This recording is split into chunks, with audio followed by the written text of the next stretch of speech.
Supreme 乘 Nike MX98，我覺得好撚正 ，snake skin 嘅。我記得有紅色、白色、藍色咁樣喎，好撚多。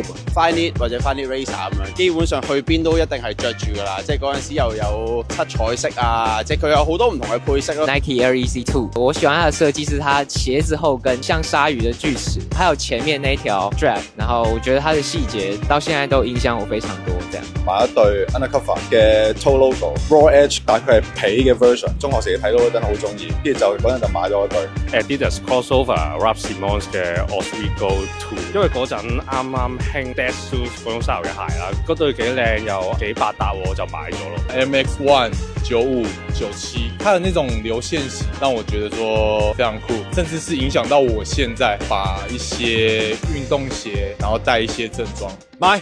一定買，唔係最緊要佢有冇炒先。如果炒價就把撚啦，如果唔炒價就買。我應該都會，因為我覺得而家係反而興翻以前興過嘅款。現在一定會啊，一定會。準備買翻對新代替，因為嗰對其實真係10年都有少少破損。我覺得未必會，因為可能經過一段時間佢會甩油啊。我會，我一定還會再買。